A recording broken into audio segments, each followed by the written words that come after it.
Hello guys, आपलं सर्वांचं माझ्या चॅनलमध्ये स्वागत आहे. आज आपण बघणार आहोत ब्लाऊजची स्टिचिंग, पूर्ण ब्लाऊजची स्टिचिंग बघणार आहोत. तर इथे मी सगळे पार्ट्स जे आहेत ते अस्तरचे आणि मेन फॅब्रिकला जोडून घेतलेले आहेत. तर अशा प्रकारे जर केलं तर ब्लाऊजही लवकर शिवल्या जाते. जर पूर्ण तयार असलं तर इथे मी कटोऱ्या तयार करून ठेवलेल्या आहे. साईडचे पार्ट्स पण जोडून घेतलेले आहे. अस्तरला क्रॉसपट्टी पण जोडून घेतलेली आहे. बॅक पार्ट तयार करून घेतलेला आहे. तर तुम्हाला डिझाईन कशी वाटली ते नक्की सांगा. आणि आता इथे आपल्याला स्टिच करायचं आहे किंवा शिवायचं आहे ब्लाऊज. तर अशा प्रकारे जर केलं तर लवकर शिवल्या जाते. फक्त आता जोडायचंच आहे आपल्याला. जर हे पहिले करून ठेवलं तर किंवा तुम्ही गमच्या साहाय्याने सुद्धा जोडू शकता. नंतर मग शिलाईच मारायची असते. तर अशा प्रकारे जर न करता असंही केलं तरी पटकन होते ब्लाऊज. तर इथे पहिले कटोरी जोडून घेते. मी कटोरी तयार करून ठेवलेली आहे. कटोरी जोडतानाही पण टक्स किती घ्यायचा, आपली कटोरी किती इंचाची आहे ते खूप महत्त्वाचं आहे. आणि जोडून बघायचं आहे साईडचा पार्ट आणि कटोरी, आणि नंतर मग क्रॉसपट्टी. कारण क्रॉसपट्टी आपली जी परफेक्ट असते. फक्त कमी जास्त जर असला तर मग कटोरीचा जो टक्स असतो तो कधी कमी जास्त होतो, अर्ध्या पाऊण इंचाने किंवा पाव इंचाने. तर अशा प्रकारे आपल्याला बघून घ्यायचं आहे. तर इथे पाहून घ्यायचं क्रॉसपट्टी व्यवस्थित आहे की नाही. तर मग थोडासा डाच वगैरे मारून घ्यायचा. परत थोडंसं एक शिलाई मारून घ्यायची. बघू शकता तुम्ही ते थोडंसं कमी जास्त होते. तर मग कटोरी जेव्हा आपण टक्स लावतो तेव्हा थोडंसं 1-2 लाईन तर मारून घ्यायचं. तर आता इथे आपलं व्यवस्थित झालेलं आहे. तर आता क्रॉसपट्टी पण जोडून घ्यायची आहे.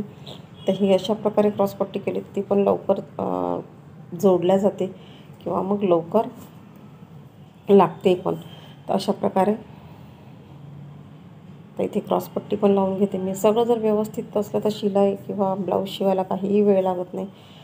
आणि अस्तरच्या ब्लाऊजला थोडासा वेळ लागतो. जेवढं साधं ब्लाऊज लवकर होते, कारण अस्तरचं ब्लाऊज डबल शिवावं लागतं आणि डिझाईन म्हटलं की थोडासा वेळ लागतो. तर इथे 38 साईजचं ब्लाऊजची जे आपण स्टिचिंग पाहणार आहोत. तर बघू शकता कटोरी पण खूप छान आहे, कारण कटोरी मोठी आहे आणि छान आलेली आहे. त्याचा पफ पण खूप छान आलेला आहे. कारण प्रत्येकाचं कटोरीचं माप जे असते ते कमी जास्त असते. आणि साईज सारखी असली किंवा 36 साईजचं असलं किंवा 38 साईजचं असलं तर कोणाची कटोरीचा भाग जो आहे तो लहान असतो किंवा मोठा असतो. तर त्याप्रमाणे आपल्याला टक्स काढायचा असतो. कारण कोणाचं कमी असते, 34 साईज असते पण कटोरीचा भाग मोठा असतो. तर कोणाचा कमी असतो, अशा प्रकारे राहते. तर इथे कटोरीचा भाग मोठा पाहिजे आहे किंवा त्यांची कटोरी मोठी आहे. तर त्याप्रमाणे कटोरी तेवढीच असते, फक्त पफ जो आहे तो जास्त घ्यायचा असतो आपल्याला. तर आता इथे बघू शकता तुम्ही. आणि आता जिथे जास्तीचं कापड आहे ते पण आपल्याला कट करून घ्यायचं आहे. आणि इथे पण मी प्रेस शिलाई मारून घेतलेली आहे क्रॉसपट्टीला. तर आपला जी कटोरी आहे ती उठून येते किंवा उठून बसते, बरोबर राहते. तर इथे दुसरा पार्ट मी तयार करून घेते. दुसरा पार्टला पण मी शिलाई मारून घेते, म्हणजे कटोरी जोडून घेते आणि डबल शिलाई मारायची आहे. तर बटनपट्टी पट्टीच्या पण पट्ट्या आपल्याला काढून घ्यायच्या आहे. जर काढून असल्या तर त्या पण, कारण मी इथे जी पट्टी आहे आतमधून ती अस्तरची लावणार आहे आणि वरतून जी आहे ती आपले जे मेन फॅब्रिक आहे त्याची लावणार आहे. तर ती पण पट्टी तुम्ही कशा प्रकारे मी तयार करते ते पण तुम्हाला दाखवते. तर इथं बघू शकता तुम्ही व्यवस्थित जास्तीचं कापड जे आहे ते कट करून घ्यायचं. तर याला पण मी क्रॉसपट्टी लावून घेते आणि इथे पण प्रेस शिलाई मारून घेते. आणि ती पण आपल्याला क्रॉसपट्टीच्या वरती लावायची आहे. जो आपला वरचा पार्ट आहे तो खाली यायला पाहिजे, त्याने जेणेकरून कटोरी आहे ती व्यवस्थित उठून येते. अशा प्रकारे बघू शकता तुम्ही. आणि जास्तीचं जर असेल धागे वगैरे ते काढून घ्यायचे. आणि मेन म्हणजे बघू शकता तुम्ही, जी साईडची फिटिंग आहे ती पण आपल्याला व्यवस्थित पाहून घ्यायची आहे. व्यवस्थित आली की नाही आली, समोरचा भाग पण बघून घ्यायचा आहे. जेव्हा आपण ब्लाऊज शिवतो तेव्हा प्रत्येक पार्ट्स हा जोडून घ्यायचा आहे. कमी जास्त असेल तर मग तो कट करून घ्यायचा आहे. जेव्हा आपण बाही लावतो किंवा मग एकसारखी शिलाई येत नाही किंवा एकसारखी जे आपलं फिटिंगची शिलाई येते ती मग येत नाही.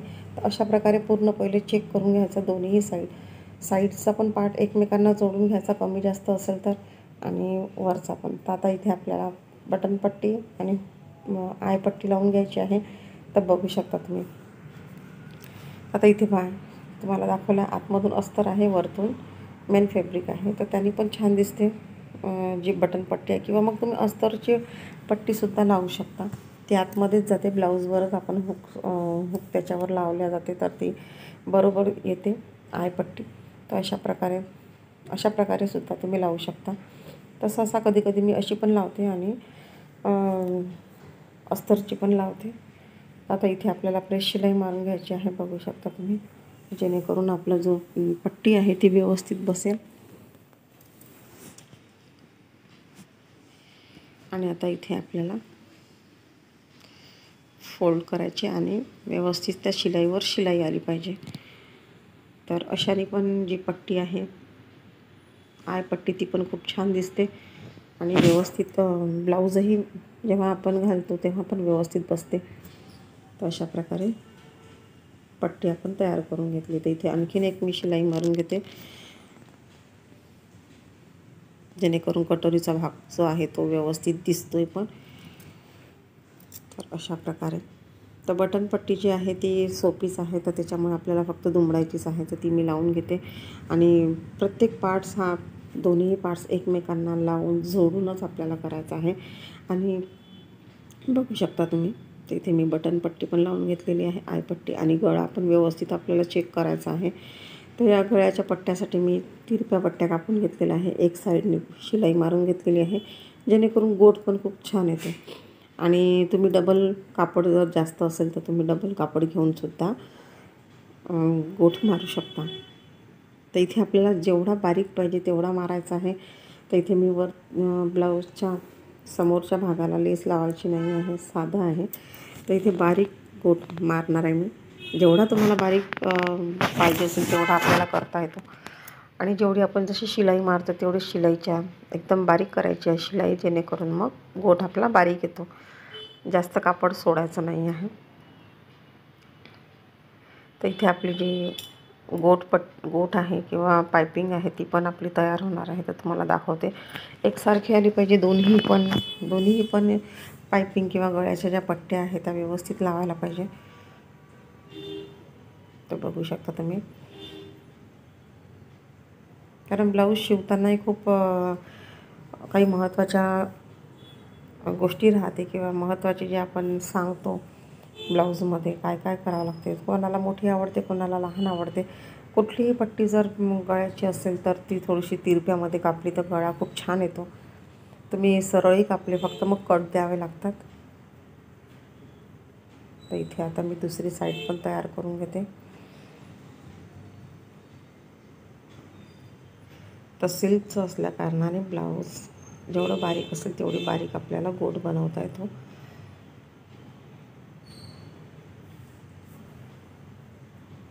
तर आज हा पूर्ण स्टिचिंगचा व्हिडिओ आहे आणि पूर्ण बघा कशा प्रकारे आपल्याला शिवायचं आहे. छोट्या छोट्या गोष्टी खूप महत्त्वाच्या आहे ब्लाऊज शिवताना. तर इथे फिटिंगचं पण आपल्याला, कारण समोरचा पार्ट आणि मागचा पार्ट हा व्यवस्थित आला पाहिजे, तर आपली जी फिटिंगची शिलाई आहे ती एकसारखी येते किंवा समोरासमोर येते. तर त्या पण खूप आहे. नाही तर मग कोणाची कधी कमी जास्त होते. तर आर्मोलच्या साईडला पण आपल्याला व्यवस्थित स्टिच करायचं आहे, जेवढं घेतलं तेवढं. तर इथे धागे वगैरे जे आहे ते मी कट करून घेतले. तर बघू शकता तुम्ही, एकदम बारीक आलेली आहे आपली पायपिंग किंवा गोट जो आहे तो. तर बघू शकता तुम्ही. तर आता इथे मी जोडून घेते आणि आता इथे आपल्याला जे बाहीचं आहे ते पण तयार करून घेते, कारण बाहीला पण जोड लागणार आहेत. तिथे मी जोड लावून घेतलेले आहेत. पहिले मेन फॅब्रिकला जोड लावून घेतलेले आहेत. नंतर आपल्याला सरळ उलटं करून बघायचं आहे पहिले. तर सरळ ब्लाऊजवर आपल्याला अस्तर ठेवायचं आहे वरती आणि नंतर मग दुमडून घ्यायचं आहे किंवा पलटी मारायची आहे. तर त्याला पण प्रेस शिलाई मारायची आहे. तर या व्हिडिओमध्ये सगळं पूर्ण भाग मी दाखवलेला आहे, शिवलेला. प्रत्येक पार्ट्स हा कसा जोडायचा तो बघू शकता तुम्ही. आणि बाकीचा जो कापड आहे तो कट करून घ्यायचा आहे. तर इथे बघू शकता दाब शिलाई देऊन देते मी. तर दाब शिलाईने पण आपलं जे बाही आहे ती व्यवस्थित येते आणि फिनिशिंग पण खूप छान येते. जेवढं फिनिशिंगने आपण ब्लाऊज शिवू तेवढं दिसायला पण छान दिसते. तर बघू शकता आता इथे मी पूर्ण स्टिच करून घेते, पूर्ण बाही तयार करून घेते. लावायला पण सोपी जाते मग आपली बाही.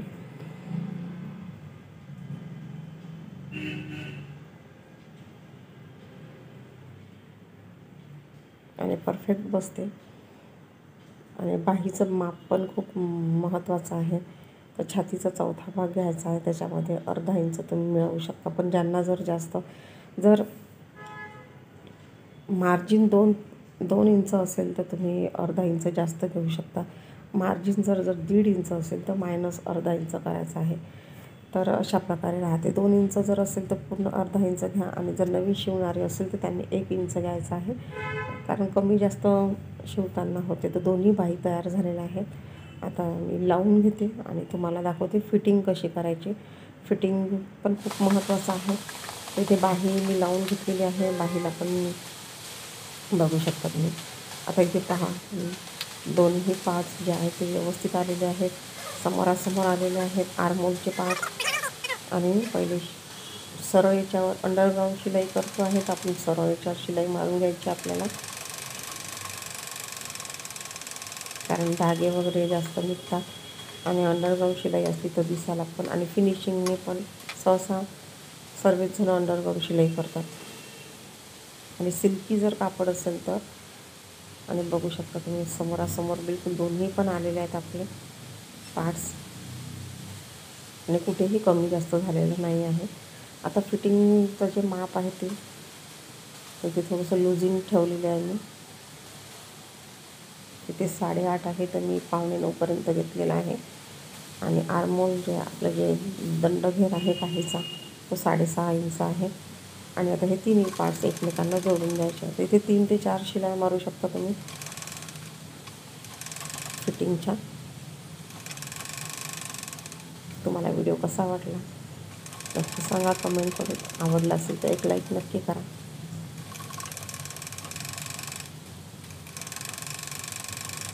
अशा प्रकारे 3 ते 4 शिलाई मारून घ्यायच्या आपल्याला. 3 शिलाई तर नक्की मारायच्या, आणि एक शिलाई जी आहे ती लास्ट जे आपण अंडरग्राऊंड शिलाई मारलेली आहे त्याच्यावरती.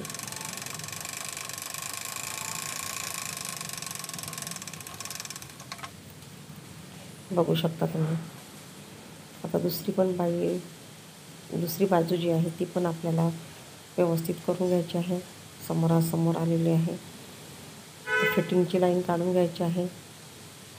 आणि उजव्या बाही जी आहे ती उजवी जी बाही असते ती थोडीशी 1 ते 2 पॉईंटनी मोठी असते. तर अशा प्रकारे माझी फिटिंग झालेली आहे. ब्लाऊज तुम्हाला कसं वाटलं नक्की सांगा. आणि डिझाईन कशी वाटली, बॅकनेक डिझाईन आवडलं असेल तर एक नक्की करा.